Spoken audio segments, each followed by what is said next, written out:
آقا کریم نے ارشاد فرمایا ذاقا طعم الایمان، ایمان کا ذائقہ، ایمان کی لذت، ایمان کا حظ، ایمان کا سرور، ایمان کا کیف اس شخص کو حاصل ہوگا من رضی باللہ ربا، جو اللہ کے رب ہونے پہ راضی ہو گیا، وبالاسلام دینا، اور اسلام کے دین ہونے پہ راضی ہو گیا، وبمحمد رسولہ، اور محمد صلی اللہ علیہ وسلم کے رسول ہونے پہ راضی ہو گیا۔ جس کو یہ تین چیزیں نصیب ہو گئی، ایمان کی لذت نصیب ہو گئی۔ اب اس رضا کا کیا معنی ہے؟ امام قرطبی علیہ رحمہ فرماتے ہیں اس کا ایک معنی عام ہے اور ایک معنی خاص ہے۔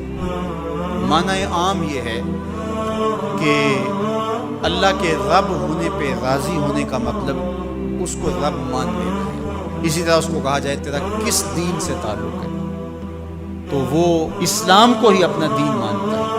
اور جب اس کو کہا جائے کہ تیرا رسول کون ہے، تو اس کے لبوں پہ بغیر کسی تعمل کے، بغیر کسی تردد پہ نام حضور کا ہی ہے۔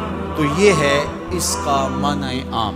لیکن یہاں جو ایمان کا ذائقہ، ایمان کا طعم حاصل ہونے کی بات کی گئی ہے، یہاں سے یہ معنی عام مراد نہیں، یہاں معنی خاص مراد ہے۔ اور وہ کیا ہے؟ اللہ کو رب ماننے کا مطلب یہ ہے کہ اللہ کو ماننے کا جو حق ہے اس حق کی طرح اس کو ماننا۔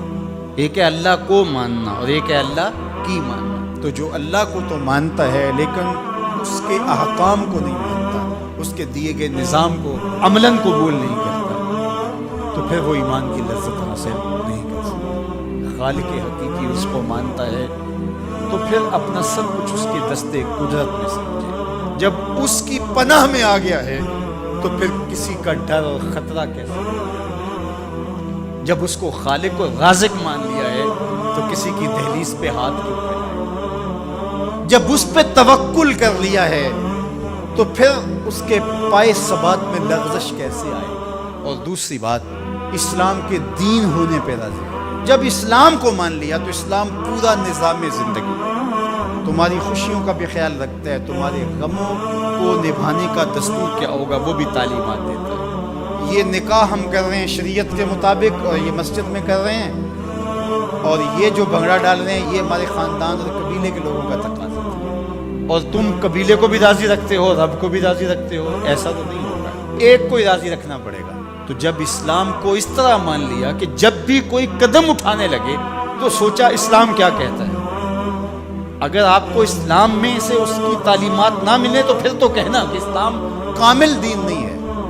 میں شادی کرنے جا رہا ہوں، یہ میرا ایک مسئلہ ہے، تو اسلام اس کے بارے میں بتاتا ہی کوئی نہیں۔ اسلام بتاتا ہے کہ تم نے رشتہ تلاش کیسے کرنا ہے، اسلام بتاتا ہے کہ تم نے پیغام نکاح کیسے بھیجنا ہے، اسلام بتاتا ہے کہ نکاح میں کتنے لوگ کم از کم شریک ہوں، گواہ کیسے ہوں، اسلام بتاتا ہے کہ تم اس کی خوشی کا اظہار کیسے کرو، جب نکاح کیا ہے تو اس وقت تم نے خرما کیسے لٹانے ہیں، اور شب زفاف کا صدقہ تم نے ولیمے کی صورت میں کیسے ادا کرنا ہے۔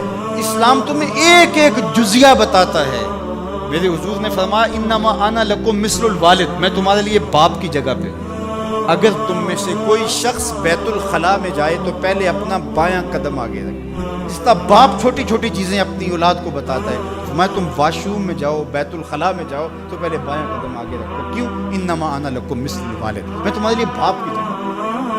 اللہ اکبر۔ تو جب اتنی چھوٹی چیزیں بھی، اتنی عام چیزیں بھی اسلام تمہیں بتاتا ہے تو پھر ضرورت کیا ہے کہ کسی اور دھرم کو دیکھیں، کسی رواج کو دیکھیں، کسی ازم کی طرف نظر اٹھائیں اور کسی کلچر اور تہذیب کا سہارا دیں۔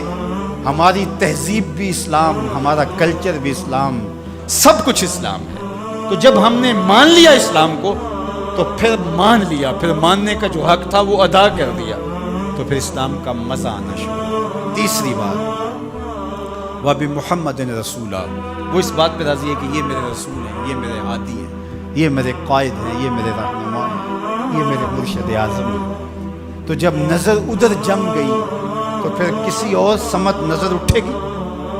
جب انہیں مان لیا، وہی ہادی اور رہنما ہیں، وہی مقصود ہیں، وہ محبت کا مرکز ہیں، وہ عقیدتوں کا محور ہیں، ہر درد میں ہمارا دارو ہیں، علاج ہیں، چارہ ہیں، ہر مرض کی شفا ہیں، تو پھر کسی اور سمت نظر کیوں اٹھا کے دیکھیں گے؟